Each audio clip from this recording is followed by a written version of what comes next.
மேசராசி அன்பர்களே, இந்த 2025 குரு பயிற்சியால் என்ன பலன், என்ன மாற்றங்கள், என்ன திருப்பங்கள், என்ன மாதிரியான நன்மைகள் நடக்கும் அப்படின்னு பார்க்கும் பொழுது, குரு பகவான் இந்த மேசராசி என்பர்களுக்கு யாரு அப்படின்னா 9க்குரியவன், பாக்கியத்தை தரக்கூடியவன், அதே சமயத்தில் விரயத்தை கொடுக்கக்கூடியவன். அப்போ மேசராசி என்பவர்களுக்கு யோகத்தை தரக்கூடியவன் தான் இந்த குரு பகவான். அந்த குரு பகவான் இதுவரை ரிஷபமனையில், அதாவது உங்கள் ராசிக்கு 2ஆம் இடம் என்று சொல்லக்கூடிய தனம், குடும்பம், வாக்குஸ்தானத்தில் இருந்தார். இப்போ 3ஆம் இடம் என்று சொல்லக்கூடிய முயற்சி ஸ்தானம், தைரிய வீரிய ஸ்தானத்துக்கு பயிற்சி ஆகிறார். அப்போது குருங்கிறது ஒரு நல்ல கிரகம், எல்லாத்துக்கும் நன்மையை செய்யக்கூடிய ஒரு கிரகம். அவர் முயற்சி ஸ்தானத்தில் போய் உட்கார்ந்துருக்கார். அப்போ 3ஆம் இடம் புனிதமடைய போகிறதுன்னு அர்த்தம். அப்போ 3ஆம் இடம் என்பது என்ன? மனம். அப்போ உங்களுடைய மனம், எண்ணம், செயல், சிந்தனைகள் தெளிவு பெறக்கூடிய ஒரு வருடமாக இந்த குரு பயிற்சிக்கு அப்புறம் உங்களுக்கு இருக்க போகுது. ஏற்கனவே கடந்த 2.5 வருடங்களாக சனியினுடைய பார்வையால் உங்கள் ராசி பாதிக்கப்பட்டு ஒரு குழப்பம், ஒரு டிசிஷன் மேக்கிங்கில் ஒரு குளறுபாடு இருந்ததல்லவா? இப்போ அது மாறப்போகிறது. அப்போ குரு பகவான் முயற்சி ஸ்தானம், மனம், தைரிய வீரியம் என்று சொல்லக்கூடிய கீர்த்தி, புகழ் கொடுக்கக்கூடிய இடத்தில் அமைகின்ற காரணத்தால் உங்களுக்கு கீர்த்தி, புகழ் கிடைக்கக்கூடிய தன்மை.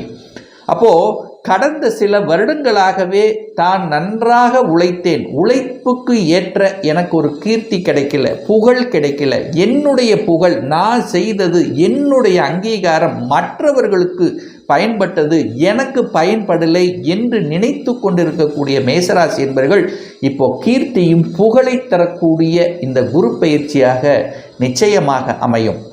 அப்போ 3ஆம் இடம் என்பது டிராவலை குடிக்கும் அல்லவா? அப்போ நிறைய மேசராசி என்பவர்கள் பயணம் மேற்கொள்வீர்கள் இந்த குரு பயிற்சிக்கு அப்புறம். அப்போ டிராவல்கள் மூலமாக அனுகூலம், ஆதாயம் உண்டானா நிச்சயமாக உண்டு. எப்படியாவது ஒன்று உங்கள் ஊரை விட்டு வெளியே நகர்த்தக்கூடிய, ஒரு டிஸ்ட்ரிக்ட் டு டிஸ்ட்ரிக்ட் ட்ராவல் பண்ணக்கூடிய, அல்லது ஒரு தடவையாவது வெளிநாட்டுக்கு போய் அங்கே தொழில் விஷயமாகவோ வேலை விஷயமாகவோ போயிட்டு வரக்கூடிய தன்மை, இப்படி ட்ராவல் சம்பந்தப்பட்ட, பயணம் சம்பந்தப்பட்ட விஷயத்தில் நன்மை தரக்கூடிய ஒரு குரு பயிற்சியாக இந்த மேசராசினருக்கு அமையும். இந்த 3ஆம் இடம் என்பது ஒப்பந்தத்தை கொடுக்கக்கூடிய ஒரு இடம். புதிய புதிய ஒப்பந்தங்களை நீங்கள் எதிர்பார்க்கலாம். எங்கே வேலையில் சரி, தொழிலும் சரி, ஒரு ஒப்பந்த கையெழுத்துங்கிறது நிச்சயமாக போடுவீர்கள். இதில் மாற்று கருத்து என்பது இல்லை. அப்போது ஒப்பந்த ரீதியில் நல்லவைகள் நடக்கக்கூடிய, ஒரு சிலருக்கு அரசாங்க ஒப்பந்தங்கள் கிடைக்கக்கூடிய அமைப்பு, அல்லது நீங்கள் கலைத்துறையில் இருக்கிறீர்கள்னா கலைத்துறையில் புதிய ஒரு சைன் போடுவீங்க, புதிய ஒப்பந்தங்கள், புதிய ஆர்டர்கள் கிடைக்கக்கூடிய தன்மை. ஸோ இந்த மாதிரி ஒப்பந்த ரீதியில் நன்மை தரக்கூடிய அமைப்பு இருக்கிறது. 3ஆம் இடம் என்பது வியாபாரம். வியாபாரத்தில் அனுகூல மேன்மைகள் இருக்கும். புதிய புதிய யுக்திகளை கையில் பிடிப்பீர்கள். ஏன்னா புதனுடைய வீடு அல்லவா? அந்த புதனுங்கிறது என்ன? புத்திசாலித்தனம் கொட்டது. அதாவது யுக்திகள் அப்படிங்கிறது வித்தியாசமான முறையில், மற்றவர்களை விட வித்தியாசமான கோணத்தில் பகுத்தாராய்ந்து, இதை செயல்படுத்தினால் நமக்கு வெற்றி, இதை செயல்படுத்தினால் நமக்கு லாபங்கள், ஸோ இந்த மாதிரியான ஒரு யுக்தியை கடைபிடித்து அதில் வெற்றி அடையக்கூடிய ஒரு குரு பயிற்சியாக இந்த மேசராசினருக்கு நிச்சயமாக அமையும். புதன் அறிவுக்கு காரகன் அல்லவா? புத்திசாலித்தனம் மிக்க ஒரு காரக கிரகம். அப்போது படிப்பு நன்றாக வரும். இந்த மேசராசி என்பவர்கள் நன்றாக படிப்பீங்க, நல்ல ஞாபகத்தன்மை இருக்கும், நல்ல அறிவு பண்பாடு அப்படிங்கிறது இருக்கும். அப்போ படிப்பு விஷயத்தில் அனுகூலத்தை தரக்கூடிய ஒரு ஆண்டு. நல்லா படிக்க போறீங்க. ஏன்னா புதன் வீட்டில் போய் குரு அமரப் போகிறார். அப்போ புதன் குரு இணைந்தாலே படிப்பு, அறிவு இதெல்லாம் நல்லா இருக்கும். பள்ளிக்கூடங்கள், கல்வி பயிலக்கூடிய, கல்வி சம்பந்தப்பட்ட துறையில் இருக்கக்கூடிய மேசராசி என்பவர்கள், கல்வி நிறுவனங்களை நடத்தி கொண்டிருப்பவர்கள், போதித்து சொல்லிக் கொண்டிருப்பவர்கள், மற்றவர்களுக்கு உபதேசம் செய்து கொண்டிருக்கக்கூடியவர்கள், இதுகளெல்லாம் நன்மைகள் தரக்கூடிய, ஸோ இந்த அமைப்பில் இருக்கின்றவர்களுக்கு நன்மைகள். அதை புதனுங்கிறது யூடியூப் வாயிலாக, இணையம் வாயிலாக அதை நிர்வகித்து கொண்டிருப்பவர்கள், புதன் என்கின்றது புத்திசாலித்தனம், அதுவும் குறிப்பாக இந்த ஞானத்தோடு செயல்படுகின்றவர்கள். பெரிய படிப்பு இல்லைன்னா கூட ஞானம் அறிவுங்கிறது அதிகமான புலமைங்கிறது இந்த காலகட்டம் இருக்கும். படித்தவங்களை விட இவர்கள் ஒரு தொழிலையும் ஒரு நிர்வாகத்திலும் மேம்பாடு கொண்டவர்களாக இந்த மேசராசி என்பவர்கள் இருப்பவர்களுக்கு அனுகூலமான ஒரு வருடமாக நிச்சயமாக அமையும். அதுவும் குறிப்பாக சொல்ல போனால் இந்த மேசராசி அன்பர்கள் இதுவரைக்கும் ஒரு கடன் என்கின்ற தன்மையில் இருந்து கொண்டிருந்தவர்கள் இப்ப கடனை விட்டு வெளிவருவீங்க. இந்த நோய் சார்ந்த விஷயத்தில், அதாவது ஹெல்த் சம்பந்தப்பட்ட விஷயத்தில் ஒரு மாதிரியான தொந்தரவு அனுபவித்து கொண்டிருந்தவர்கள் இப்போ வெளிவந்துருவீங்க. அந்த விஷயத்திலிருந்து வெளிவந்துருவீங்க. ஸோ 7ஆம் இடத்தை குரு பார்க்கிறார். 7ஆம் இடத்தை குரு பார்க்கிறது ஒரு நன்மை தரக்கூடிய, அதாவது நீங்கள் யாரை மீட் பண்ணுகிறீர்களோ அவர்கள் மூலமாக அனுகூலங்கள், ஆதாயம், அதாவது உங்களுக்கு ஆப்போசிட்டில் இருக்கக்கூடிய நபர்கள் மூலமாக நன்மைகள் தரக்கூடிய தன்மை. 7ஆம் இடம் என்பது என்ன? திருமணம். நிறைய பேருக்கு டக்குன்னு திருமணம் நடக்கும். இந்த மேசராசி என்பவர்கள் இந்த 2025 திடீர் திருமணம், அதாவது சுப காரியங்கள் நடக்கக்கூடிய ஒரு வருடமாக அமையும்.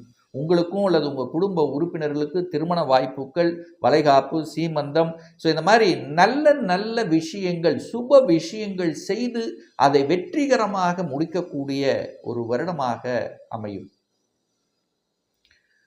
சமூக நலனில் ஈடுபாடு அதிகமாக இருக்கும். இந்த மேசராசி என்பவர்கள் இந்த வருடம் பார்த்தீங்கன்னா நிறைய பேர் நிறைய விஷயங்கள் ஹெல்ப் பண்ணக்கூடிய தன்மை, ஆன்மீக எண்ணங்கள், அந்த குரு பக்தின்னு சொல்லுவான் பார்த்தீங்களா, ஆன்மீகம் சார்ந்த விஷயங்கள் இதெல்லாமே சிறப்பு பெறக்கூடிய ஒரு வருடங்கள்.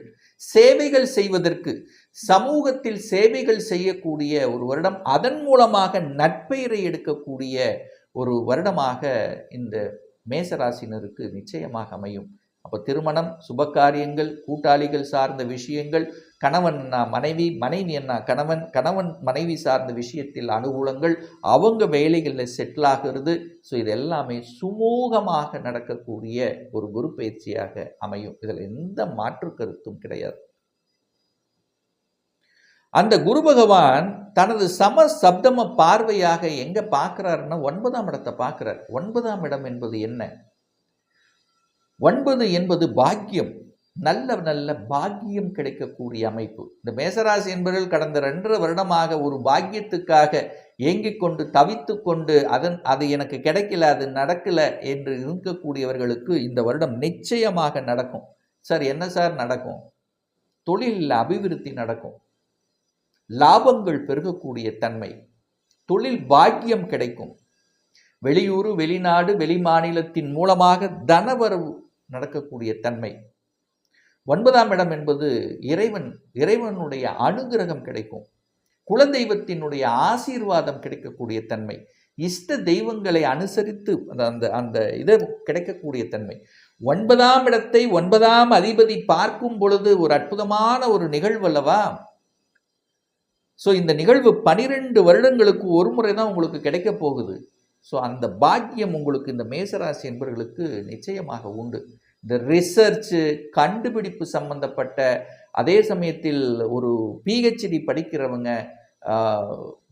புதிதாக, அதாவது அடிஷ்னல் ரெஸ்பான்சிபிலிட்டி, புதுசாக எதையாவது படிக்கணும் அப்படின்னு தேடுகின்றவர்களுக்கெல்லாம் அனுகூலமான ஒரு வருடம். 9ஆம் இடம் என்பது உயர்கல்வியை குறிக்கும். நிறைய மேசராசி என்பவர்கள் உயர்கல்விக்காக வெளிநாடு போவீங்க, வெளியூர் போவீங்க, வெளியூரில் இருந்து தங்கி படிக்கக்கூடிய தன்மைகள் இதெல்லாமே கொடுக்கும். உயர்கல்விக்கு ஏற்ற ஒரு வருடமாக இந்த மேசராசினருக்கு நிச்சயமாக அமையும். அதில் எந்த மாற்று கருத்து இல்லை. தந்தையின் மூலமாக அனுகூலம், ஆதாயம். இந்த மேசராசி என்பவர்கள் அப்பாவின் மூலமாக, அப்பாவின் தொழில் சார்ந்த விஷயத்தின் மூலமாக, அதிகாரம் சார்ந்த விஷயத்தின் மூலமாக நன்மைகள் தரக்கூடிய அமைப்புங்கிறது சிறப்பு பெறும். அதே குரு பகவான் 11ஆம் இடத்தை பார்க்கிறார், லாபஸ்தானத்தை பார்க்கிறார். தனஸ்காரகனான குரு பகவான் லாபஸ்தானத்தை பார்க்கிற நிகழ்வு ஒரு அற்புதமான ஒரு நிகழ்வு. தொட்டது துளங்கும், எடுத்த காரியங்கள் ஜெயமாகும். ஏற்கனவே முயற்சி ஸ்தானத்தில் இருக்கீங்க, உங்க முயற்சிகள் அத்தனையும் பலிதமாகும். மூத்த சகோதரர்கள் மூலமாக அனுகூலம், ஆதாயம் ஏதோ ஒரு ரூபத்தில் உண்டு. மூத்த சகோதரின் மூலமாக சில பிரச்சனைகளை அனுபவித்து கொண்டிருந்தவர்கள் அதுக்கு விடை கொடுக்கக்கூடிய ஒரு ஆண்டாக அமையும். இந்த சொத்து பிரச்சனை, பாக பிரச்சனை, இந்த மாதிரி நிறைய மேசராசி என்பவர்களுக்கு தீர்வு கிடைக்கக்கூடிய ஒரு வருடமாக நிச்சயமாக அமையும். லாபங்கள் கொளிக்கும், தொழில் விருத்தி உண்டு, தொழில் லாபம் உண்டு, அதுக்கு தகுந்த மாதிரி செலவு உண்டு, அதில் எந்த மாற்று கருத்து இல்லை. வரவும் உண்டு, செலவும் உண்டு. வரவு இருந்தால் தான் செலவு பண்ண முடியும். அப்போ என்ன, வீடு கட்டுவீங்க, புதிதாக வண்டி வாகனங்கள் வாங்கக்கூடிய யோகங்கள்.